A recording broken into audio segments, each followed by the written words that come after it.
발언과 관련해서 1212 쿠데타에 준하는 상황이라고 얘기를 해주셨습니다. 그런 센 발언이 오히려 사태 해결을 더욱 어렵게 하지 않는가 이런 비판이 있는데요. 여기에 대해서는 좀 어떻게 생각하십니까?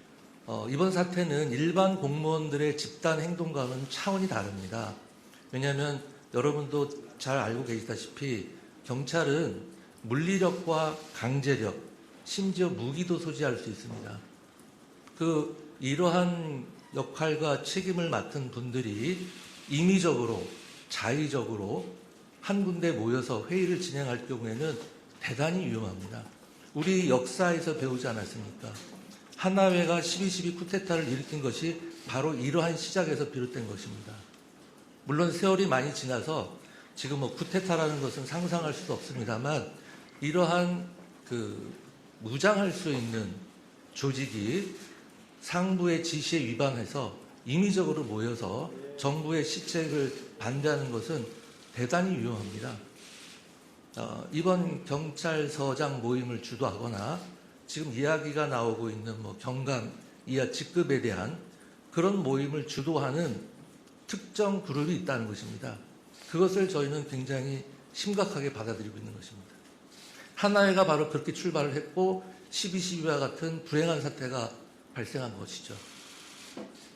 경찰 지휘부가 대기 발령을 비롯해 신속한 징계 절차에 착수하자 후폭풍이 심상치 않습니다. 경찰 지휘부가 선을 넘었다는 반응 속에 내부 반발이 커지고 있습니다. 윤수환 기자입니다. 경찰청의 징계 절차는 회의가 끝나자마자 전격적으로 시작됐습니다. 일단 회의를 주도한 유사명 울산 중부경찰서장에게 울산경찰청 대기근무 명령이 내려졌고 후임 서장까지 곧바로 지명됐습니다. 또 현장 참석자 50여 명 전원에 대해서도 해산 명령에 따르지 않았다며 감찰에 착수했습니다. 경찰 지휘부가 단박에 강경 대응에 나서자 정권과의 코드 맞추기냐는 반발이 내부에서 거세지고 있습니다.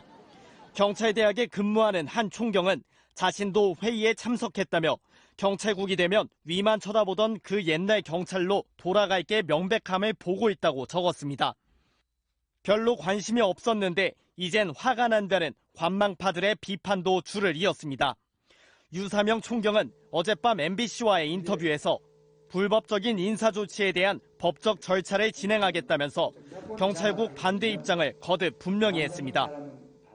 이 권력자에 의해서 권력을 한 곳으로 모으면서 통제를 하겠다는 것은 안 맞습니다. 우리를 통제권을 가진 장관은 그럼 누가 통제하는 것입니까? 일선 경찰관들 중심으로 제기되던 반발이 총경급 간부들까지 확대된 가운데 경찰청은 추가 간담회를 통해 내부 여론을 추스리겠다는 방침입니다. 하지만 반발은 윤익은 경찰청장 후보자에 대한 용퇴 촉구로까지 번지고 있어 갈등이 수습될지는 불투명합니다. 특히 경감과 경위 등 초급 이상 간부들도 전국 현장팀장 회의 개최를 예고하고 나서 파장이 커지고 있습니다. MBC 뉴스 윤수환입니다. 주말 전국경찰서장 회의와 관련해 이상민 행정안전부 장관이 긴급 브리핑을 열고 이번 회의가 과거 군부 쿠데타와 다를 게 없다며 강하게 비판했습니다.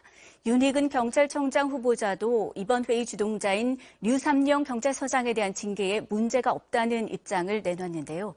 일선 경찰들의 반발은 더욱 거세지고 있습니다. 이동경 기자가 보도합니다.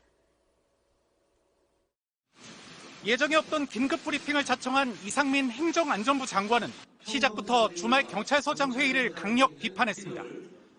과거 군부 조직인 하나회가 쿠데타를 일으킨 것과 마찬가지인 행위라는 겁니다. 하나회가 12.12 쿠데타를 일으킨 것이 바로 이러한 시작에서 비롯된 것입니다. 무장할 수 있는 조직이 상부의 지시에 위반해서 임의적으로 모여서 정부의 시책을 반대하는 것은 대단히 위험합니다. 이 장관은 또 평검사 회의 당시엔 금지나 해산 명령이 없었던 반면 경찰서장 회의는 명확한 해산 지시에도 강행한 것이라며 명령 불복종에 해당한다고 강조했습니다. 윤익은 경찰청장 후보자도 서면 답변을 통해 주동자인 유삼영 총경에게 참석자들이 불이익을 당할 수 있다는 사실을 알렸다며 그럼에도 모임을 강행한 만큼 대기 발령을 내렸다고 설명했습니다. 장관과 청장 후보자까지 직접 나서 강하게 질타했지만 내부 반발은 걷잡을 수 없이 번지고 있습니다. 일선 경찰관들은 경찰서장 회의를 쿠데타에 비유한 이상민 장관의 발언에 대해서도 집회의 자유를 침해하는 것이라고 반박했습니다. 경찰 조직 현재 집집법상에 보장된 개인의 권리를 침해하는 발언이다 이렇게 볼 수 있습니다. 또 서울광진경찰서 소속 김성종 경감이 경감 경위급 일선 경찰서 팀장회의 개최를 예고하자 유근창 마산 동부경찰서 양덕지구대장은 전국의 지구대 파출소장들도 참여하겠다고 제안했습니다. 경찰 직장협의회 회장단도 오늘부터 경찰청 앞과 서울역 등에서 경찰국 반대 대국민 홍보 활동을 시작했습니다. 여기에 국가공무원노조 경찰청 지부 등도 이번 주 내내 주요 KTX 역사에서 경찰국 신설 반대 집회를 열기로 하는 등 반발 움직임은 거세지고 있습니다. MBC 뉴스 이동경입니다. 앞서 전해드린 행정안전부의 경찰국 설치를 놓고 정치권의 공방도 확산되고 있습니다. 국민의힘은 일선 경찰들의 반발을 밥투정의 파면 대상이라며 몰아세운 반면 민주당은 경찰들의 정당한 의견 개진을 묵살하려는 행태는 그 자체가 반민주적 국기문란이라고 비판했습니다. 김건휘 기자가 보도합니다. 오늘 아침 출근길에 기자들과 만난 윤석열 대통령은 행정안전부의 경찰국 신설을 놓고 경찰의 집단행동이 이어지는 데 대해 이렇게 답했습니다.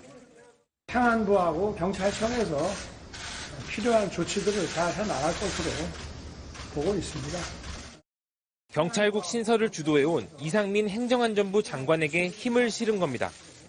국민의힘도 경찰의 반발 움직임에 대해 직무유기, 밥투정이란 표현까지 써가며 비판을 이어갔습니다. 민생과 무관한 집단 행동을 하는 것은 직무유기이자 국민 혈세로 월급을 꼬박꼬박 받는 이들의 배부른 밥투정으로 보일 뿐입니다. 여기에 성일종 정책위의장을 비롯해 나머지 최고위원회 참석자들도 경찰의 집단 이기주의, 조직 이기주의라며 비판에 가세했습니다. 특히 전국 경찰서장 회의를 주도한 류사명 울산 중부경찰서장을 겨냥해 국민의힘 박수영 의원은 대기 발령이 아니라 파면 대상이라고 날을 세웠습니다. 반면 민주당은 회의를 주최한 류 서장을 즉시 대기 발령하고 참석자들을 감찰하겠다는 건 13만 경찰관들에게 입도 뻥끗 말라고 본보기를 보여준 반민주적 인사 조치이자 국기문란이라고 정부를 강하게 비판했습니다. 특히 어제 대통령실 김대기 비서실장이 이례적으로 경찰의 반발을 부적절한 행위라고 직접 비판하고 나선 데 대해선 대통령이 지시한 거라며 윤 대통령을 정조준했습니다. 여기 또 비서실장까지 나서셔서 이 문제에 올라타셨습니다. 그러면 이 문제에 윤석열 대통령이 직접 올라탔다. 저는 이렇게 보고 있고요. 민주당은 이어 경찰을 장악하겠다는 생각을 철회하지 않는다면 더 큰 국민의 심판이 내려질 것이라고 경고했습니다. 또 윤석열 정권의 경찰 장악 음모에 정면으로 맞서 싸우겠다면서 당내 대응기구를 원내 TF 수준에서 당 차원으로 격상시키겠다고 밝혔습니다. 민주당은 오늘 오후 열리는 국회 대정부 질문에서도 경찰국 신설 문제를 집중 질의하겠다는 계획이어서 여야 간 공방은 더 격해질 전망입니다. MBC 뉴스 김건희입니다.